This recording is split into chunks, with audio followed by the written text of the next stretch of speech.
आपके गांव में आ चुके, क्योंकि हम लोग 20-25 आदमी को लेकर के उनके पास गए थे कि जब आप हमारे गांव से आप सबसे ज्यादा वोट पाते हैं तो हमारे गांव की सड़कें बदहाल क्यों हैं, हमारे यहाँ लाइट की समस्या क्यों है। तो उन्होंने आश्वस्त किया कि आपके गांव में जो यह उत्तर वाला सड़क है यह बनवा करके ही मैं 2022 में मैं वोट मांगने आऊंगा। और इस सड़क का उन्होंने बताया कि यह सड़क का मैं काम चालू करा दिया हूं।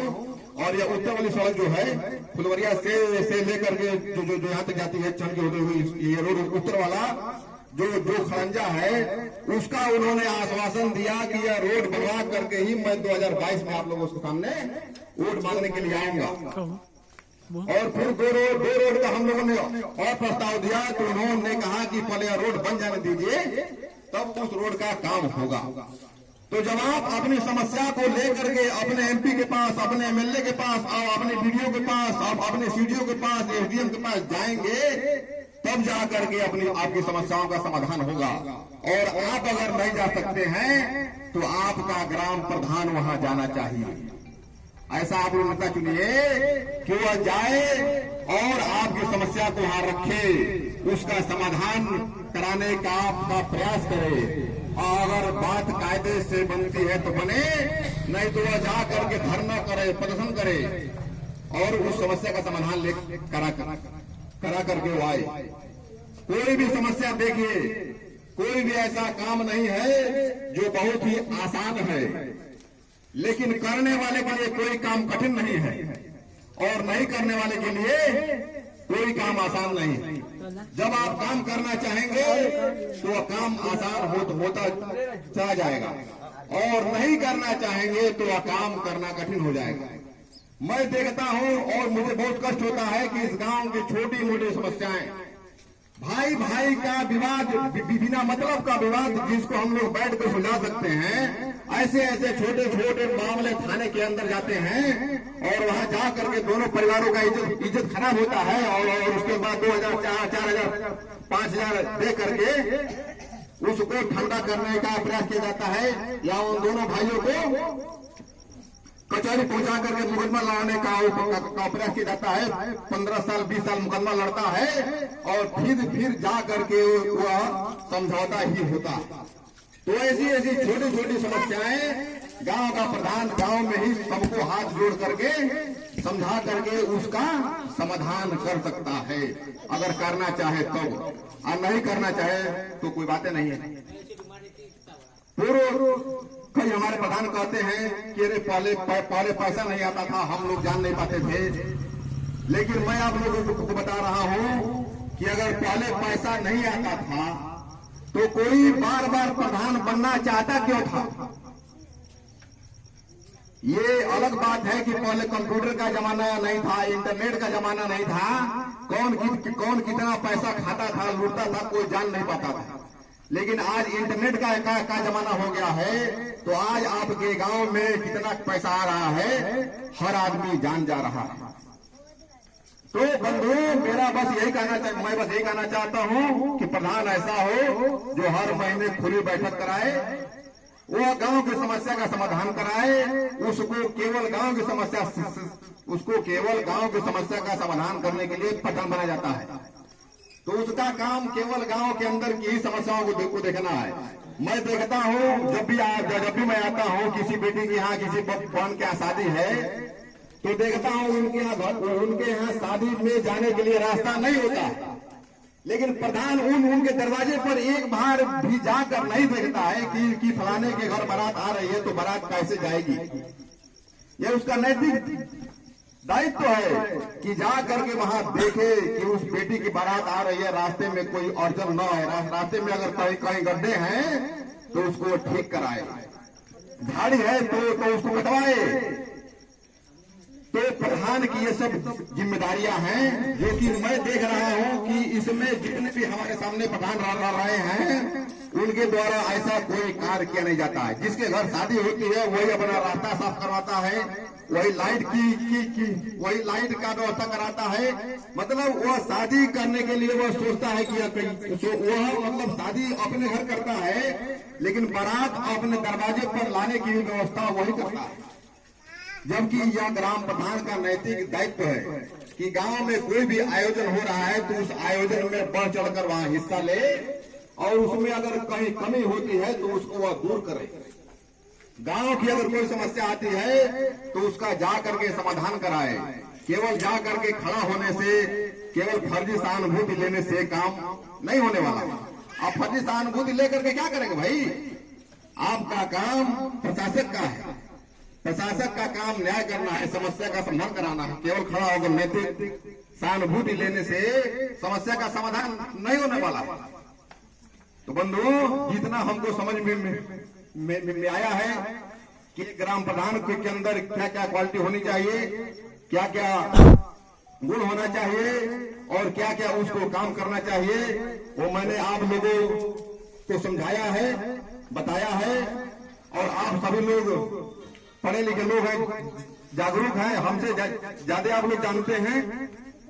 तो मैं आप लोगों से बार बार यह निवेदन करूंगा कि आप लोग चुनाव में हमको आप लोग ग्राम प्रधान बनाइए। और मेरी क्षमता नहीं है कि मैं हर घर हर व्यक्ति को मैं समझा सकूं, हर व्यक्ति को मैं जा करके बात नहीं समझा सकता हूं। अगर आप लोग हमको योग्य समझते हैं, लायक समझते हैं और गांव को अगर आप लोगों को अगर लगता है कि मैं इस गांव को आगे ले जा सकता हूं तो मुझको प्रधान बनाइए। और दूसरा कारण बता रहा हूं, सहारा है, पल्स है, एल्केमिस्ट है, ऐसी 50 कंपनियां हैं जिन कंपनियों में हमारे ग्रामवासियों का पैसा जमा है। 100 रुपए, 200 रुपए, 300 रुपए, 400 रुपए कर करके पैसा लोगों ने जमा कराया है। हमारे आपके करीबी दोस्तों, मित्रों, रिश्तेदारों ने पैसा जमा कराया है। लेकिन वह पैसा 10 साल से 15 साल से लोगों का मिलने वाला नहीं है। किसी की बेटी की शादी के लिए कुछ लोगों ने पैसा जमा किया था, उनको नहीं मिला। कुछ लोगों ने अपने बच्चे की पढ़ाई के लिए जमा किया था, उनको नहीं मिला। तो मेरा ऐसा मानना है कि कोई ऐसा घर नहीं है जिस घर में सहारा का, एल्केमिस्ट का, पल्स का और ऐसी 50 कंपनियां हैं, किसी न किसी कंपनी का पैसा जरूर जमा होगा। पिछले साल हम लोगों ने 6 मार्च 2020 को देवरिया कलेक्ट्रेट के अंदर हम लोगों ने धरना प्रदर्शन किया था और सरकार से हम लोगों ने मांग किया था कि जितने पूर्वांचल वासियों का या सहारा के अंदर पैसा जमा है उसको आप लोग बाहर निकलवाइए। और 1 महीने का हम लोगों ने अल्टीमेटम दिया था कि 1 महीने के अंदर आप लोग पैसा निकलवाइए, नहीं तो हम लोग व्यापक आंदोलन करेंगे। लेकिन 1 महीने के बाद लॉकडाउन लग गया।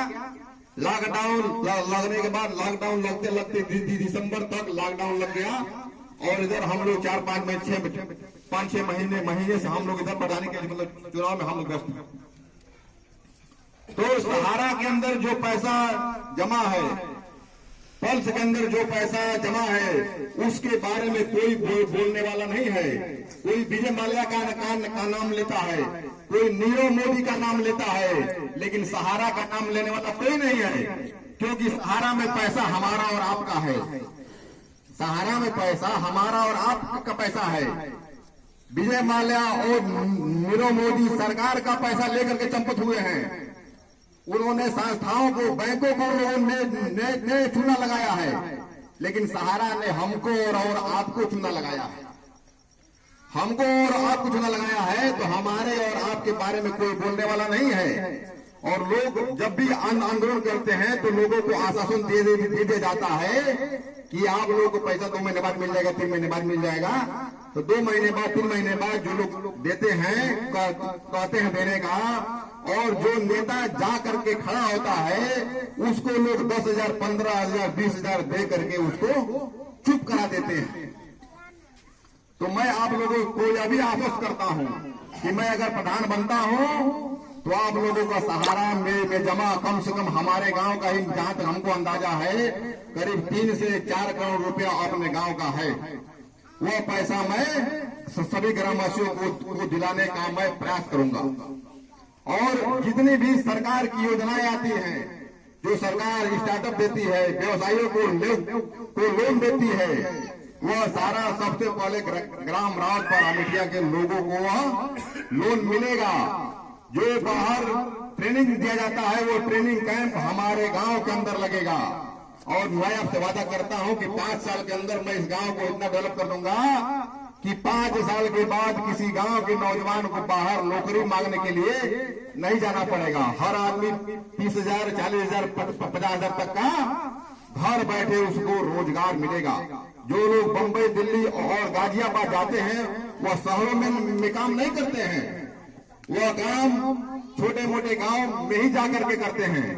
कारण क्या है कि वहां की सरकार ने उन लोगों को रोजगार दिया हुआ है, उन लोगों को रोजगार दिया हुआ है, और जो लोन हम लोग को मिलना चाहिए वह लोन उन लोगों को मिला हुआ है।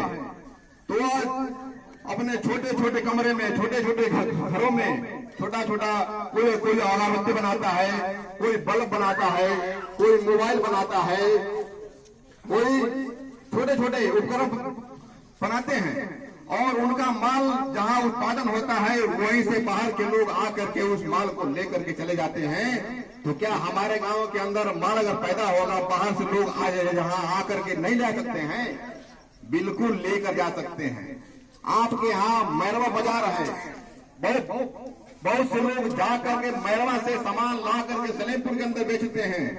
राउत पार्क को ही अगर हम लोग एक बड़ा थोक का हब बना दिया जाएगा तो यहाँ से लोग ले जाकर के माल कहीं और बेचेंगे।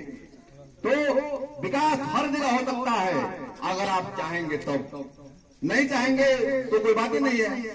हर काम अगर चाहेंगे तो हो सकता है। तो जब आपको अपने गांव का विकास करना है तो गांव के बारे में सोचना पड़ेगा। कहीं भी नगर का ही विकास करना है तो जब आप उसके बारे में सोचेंगे तब जाकर के होगा।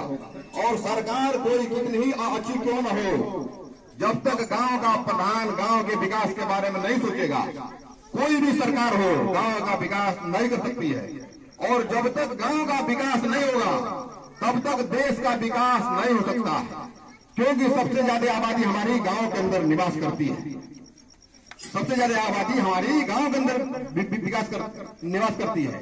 जब गांव का हर नौजवान को गांव के अंदर ही रोजगार मिलेगा तब उसका पलायन शहरों की तरफ जाने से रुकेगा, और तब जाकर के वह अपने गांव का विकास करेगा। क्योंकि शहर में जाकर के 25,000, 30,000 कमा रहे हैं, बच रहा है 5,000 रुपया। लेकिन वही अगर गांव में रह करके अगर वो 15,000 कमाता है तो उसका 15,000 में से 15,000 बचेगा, और अपने माँ बाप को, भाई बहन को, बेटा बेटी को, सबको देखने का वो काम करेगा। तो इस टाइप का सोच लेकर के हम लोग आप सबके बीच में हम लोग आए हुए हैं। केवल पैसा कमाना हम लोगों का उद्देश्य नहीं है। हमारे घर में हमको छोड़ करके सारे लोग कमाते हैं। ऐसा नहीं है कि मतलब हमको पैसे की बोझा ज्यादा आ सकता है। लेकिन हाँ, जब यहाँ हम पैदा हुए हैं और यहाँ के लोग अगर हमसे उम्मीद थोड़ा बहुत करते हैं तो हमारा यह लक्ष्य बनता है, हमारा यह नैतिकता बनता है कि हम उसको, उन लोगों का विश्वास हम जीते, और जितना वो लोग सोच रहे हैं उससे ज्यादा हम काम करके दिखाएं। ये सारी बातों के साथ मैं अपनी वाणी को देता हूं विराम। आप सभी को नमस्कार। जय हिंद, जय भारत, जय पूर्वांचल, जय माता।